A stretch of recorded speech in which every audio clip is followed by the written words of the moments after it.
भारत का मुस्लिम समाज है उसका सिस्टम कैसा है। देखिए, मुस्लिम सिस्टम में जो उनका लीगल सिस्टम है उसको बोलते हैं शरीयत। और अगर आपसे कोई पूछे शरीयत का मतलब क्या, तो शरीयत का मतलब है दैवीय विधि या ईश्वरीय विधि, यानी कि डिवाइन लॉ। कानून के बहुत सारे प्रकारों में से एक प्रकार है डिवाइन लॉ, यानी जो कानून ईश्वर ने मनुष्य के लिए बनाया उसको बोलते हैं डिवाइन लॉ। तो हर धर्म के लोग मानते हैं कि ईश्वर ने कानून बनाए हैं, तो हर धर्म के ईश्वरीय कानून भी भिन्न भिन्न होते हैं जैसे उनके धर्म में माना जाता है। तो शरीयत का मतलब हो गया डिवाइन लॉ। और अगर ध्यान से देखें कि शरीयत क्या है, दरअसल शरीयत कैसे बनता है, तो शरीयत में मुख्य रूप से 4 लीगल सोर्सेस शामिल होते हैं। सबसे पहले तो जो कुरान है, आपको पता है कि कुरान की रचना मोहम्मद पैगंबर के माध्यम से हुई। मोहम्मद पैगंबर को जो रमजान का समय होता है उसके आसपास रिविलेशन हुआ। रिविलेशन का मतलब ईश्वर ने ज्ञान मोहम्मद पैगंबर को दिया, और जब वो ज्ञान मिला तो उन्होंने एक फरिश्ते की मदद से, गैब्रियल या जिब्राइल की मदद से अगले कई वर्षों में कुरान को पूरा लिखा। लगभग 23 वर्ष उनको लगे कुरान को पूरा लिखने में।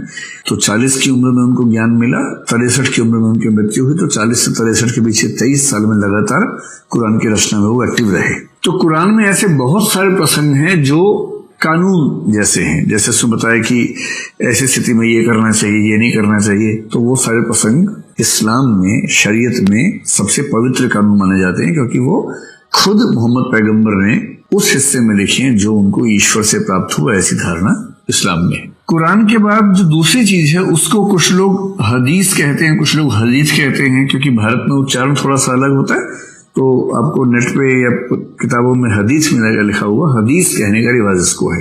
हदीस का मतलब होता है कि जिसका संबंध मोहम्मद पैगंबर के साथ है। तो पैगंबर ने खुद जो अपनी तरफ से बातें कही, एक तो वो हिस्सा, उसको बोलते हैं सुन्ना।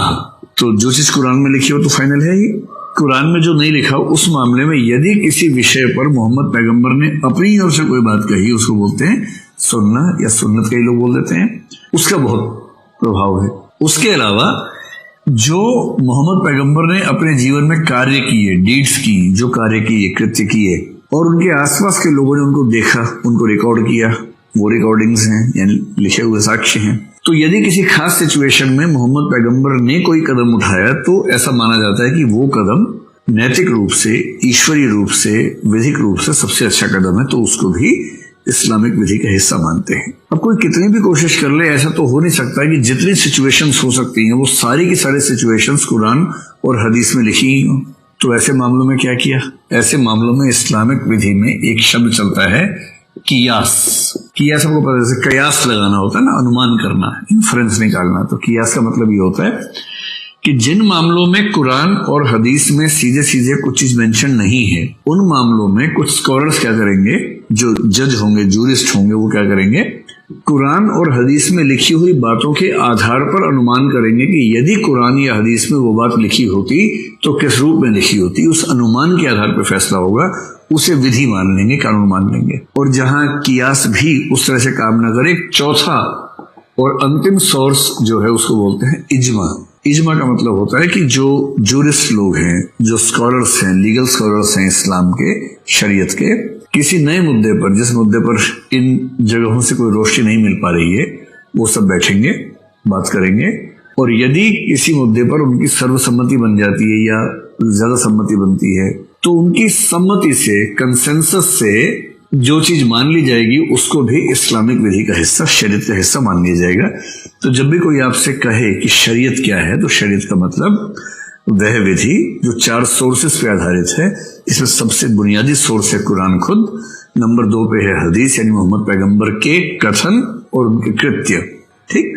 नंबर 3 पर है कियास, यानी कि लॉजिकल रीजनिंग कुरान और हदीस के आधार पर। और नंबर 4, जिस मुद्दे पर ये सब चीजें स्पष्ट संकेत न कर पाए, उस मुद्दे पर जो लीगल स्कॉलर्स हैं इस्लाम के, उन सब की समग्र राय क्या है, सहमति क्या है, उसको बोलते हैं इजमा। अब इन चारों के संग्रहण से चीजें इकट्ठी होती रहती है, उनको बोलते हैं शरीयत। लेकिन शरीयत ऐसा नहीं कि एक ही है। आपको पता है कि इस्लाम में 2 समुदाय बहुत महत्वपूर्ण हुए हैं। उनमें से एक का नाम है सुन्नी और एक का नाम है शिया। ये क्यों अलग हुए, इस इतिहास में विस्तार में नहीं जाएंगे। बस आपको इतना ध्यान रखना है कि जब मोहम्मद पैगंबर का इंतकाल हुआ तो उसके बाद ये सवाल उठा इस्लाम में कि अब उनका सक्सेशन, यानी कि जो पद है उनका, जो इस्लाम में सर्वोच्च होने का पद है, इस पद का जो अंतरण है, स्थानांतरण है, वो किस बेस पर होना चाहिए। कुछ लोगों का मानना था कि ये पद मोहम्मद पैगंबर के परिवार में ही किसी को मिलना चाहिए, और कुछ का मानना था कि नहीं, ये पद परिवार के व्यक्ति को देने के बजाय जो इस्लाम के उस समय के प्रभुत्व वाले लोग थे वो लोग मिलकर डिसाइड करें और उस व्यक्ति को इस पद पर बिठाएं जो व्यक्ति उस पद के लिए सबसे अधिक योग्य हो, बेशक वो उनके परिवार का हो, बेशक ना हो। जिन लोगों ने कहा कि परिवार से होना चाहिए वो शिया कहलाए, और जिन लोगों ने परिवार के सिद्धांत को नकार दिया वो सुन्नी कहलाए। फिलहाल स्थिति यह है कि दुनिया भर में जो कुल मुसलमान हैं, अगर उनकी संख्या हम मान लें कि 160-70 करोड़ के आसपास अगर संख्या मान लें दुनिया भर में मुसलमानों की, उनमें से मुश्किल से 25 करोड़ होंगे शिया और बाकी सारे के सारे होंगे सुन्नी। यानी सुन्नियों की आबादी मुसलमानों में 85 से 90% के आसपास है, ऐसी मान्यता है। और ईरान जैसे एक दो देशों को छोड़ दें, ईरान है जो शिया बहुल देश है, बाकी जितने भी मुस्लिम देश हैं लगभग सारे के सारे सुन्नी बहुल हैं। भारत भी सुन्नी बहुल समाज है, पाकिस्तान भी सुन्नी बहुल देश है। तो ये इसमें सिस्टम है। शरीयत की व्याख्या सुन्नी लोगों ने अलग तरीके से की और शरीयत की ही व्याख्या शिया लोगों ने अलग तरीके से की, इसका ये पक्ष भी है। सुन्नी संप्रदाय थोड़ा सा कठोर है, शिया संप्रदाय थोड़ा सा लिबरल है, जिसका एक उदाहरण ये है कि 3 तलाक का जो सिस्टम है शिया लोग स्वीकार नहीं करते हैं। 3 तलाक का सिस्टम केवल सुन्नी लोग स्वीकार करते हैं, पर क्योंकि सुन्नी लोग बहुसंख्या में हैं, इसलिए कुल मिला के मैसेज यही जाता है कि 3 तलाक का सिस्टम मुसलमान लोग मानते हैं। जो सुन्नी संप्रदाय है, इस संप्रदाय के अंतर्गत भी 4 धाराएं बनी, पर उसमें से हमें केवल एक धारा के बारे में जानना है, उसका नाम है हनफी धारा। क्योंकि भारत में जो सुन्नी लॉ चलता है, मतलब शरीयत लॉ चलता है सुन्नियों पर, वो चलता है हनफी धारा का लॉ। बाकी जो कानून है, एक मालिकी धारा है, एक और भी धाराएं हैं। इसी तरह से शिया है, उन शियाओं की भी कई धाराएं बनी, 3 प्रमुख धाराएं बनी, जिनमें से हमारे देश में जिस धारा से विशेष मतलब है वो इमामी संप्रदाय या इमामी संप्रदाय उसको बोलते हैं, ये है। तो जब हम कहेंगे भारत में शरीयत के लॉ का मतलब, इसका मतलब होता है भारत में सुन्नी संप्रदाय का हनफी संप्रदाय कानून की जो व्याख्या करता है भारत में वो लागू होती है। और औरंगजेब ने जो व्याख्याएं लिखवाई थी अपनी पुस्तक में, उस पुस्तक में मुख्य रूप से हनफी संप्रदाय की धाराएं ही शामिल हुई थी। इसलिए भारत के शरीयत लॉ का मोटा मोटा मतलब है हनफी संप्रदाय द्वारा शरीयत की गई व्याख्याएं, उन्हीं के बेस पर ये पूरा सिस्टम चलता है।